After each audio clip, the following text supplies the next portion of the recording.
Olá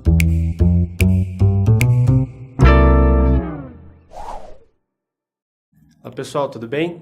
Bom, estamos aqui na nossa primeira aula sobre o Sistema Brasileiro de Defesa da Concorrência. Nessa aula a gente vai entender um pouquinho melhor quais são os objetivos e os destinatários dessa norma, da norma de defesa da concorrência. Bom, a visão panorâmica aqui é que nós temos objetivos finais e objetivos intermediários e posteriormente a gente vai tratar exatamente de quem são esses destinatários.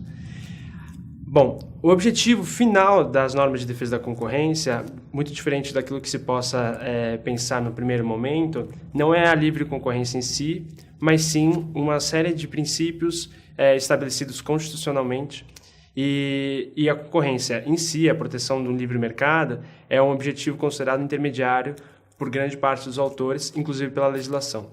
Aqui eu vou pedir a licença para ler o artigo 1º da Lei do CAD, a Lei 12.529, que diz: essa lei estrutura o Sistema Brasileiro de Defesa da Concorrência e dispõe sobre a prevenção e a repressão às infrações contra a ordem econômica, orientado pelos ditames constitucionais de liberdade de iniciativa, livre concorrência, função social da propriedade, defesa dos consumidores e repressão ao abuso de poder econômico. E aí o parágrafo único diz: a coletividade é a titular dos bens jurídicos protegidos por essa lei.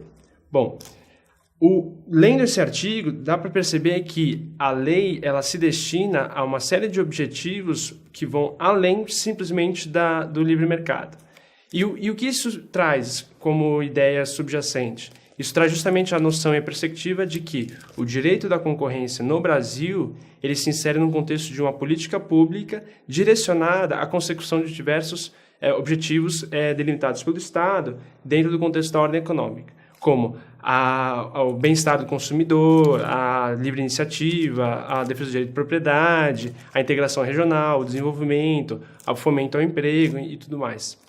Bom, e aí o objetivo intermediário dessa política do direito concorrencial vem em si a defesa do livre mercado, que aí, por meio, então, de todas as regras estruturantes de controles de estrutura e controles de conduta, a ideia que se tem é que por meio disso e da proteção disso, se consiga atingir esses objetivos maiores, que são os objetivos finais.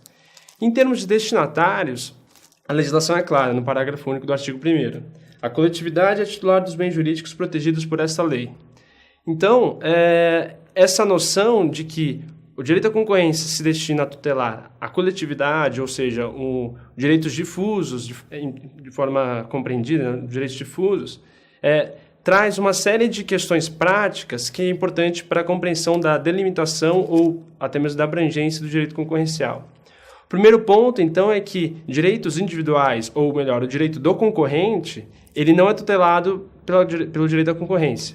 Isso significa que a participação de concorrentes no processo do CAD ela é limitada a hipóteses muito específicas. E, dessa forma, se entende que o processo do CAD se assemelha muito ao processo penal, por exemplo, em que o Ministério Público assume, às vezes, do Estado na persecução de crimes, e processos que ocorrem na administração pública como um todo, em que existe um interesse do Estado na persecução de determinada infração administrativa. Esse é o ponto 1. O ponto 2 é que o CAD, quando recebe uma denúncia, por exemplo, de um concorrente, ele apenas pode instaurar um procedimento administrativo para poder averiguar suposto ilícito concorrencial se de fato existir um dano à coletividade. Então, se o dano for simplesmente ao concorrente, em tese isso não se enquadraria dentro das hipóteses da legislação de defesa da concorrência. É lógico que isso merece resguardo jurídico, mas não um resguardo jurídico e uma resposta efetiva do SBDC. Contudo, é inevitável que a proteção do direito à concorrência resguarde ou tenha efeitos reflexos nos interesses privados de determinados agentes econômicos. Isso é completamente ilícito. Bom, então, a síntese e a noção fundamental que você tem que ter é: o direito à concorrência não se propõe a tutelar os interesses meramente individuais e privados, mas sim os interesses difusos. Bom, essa é a primeira parte, a primeira aula. Espero vocês na segunda aula desse curso.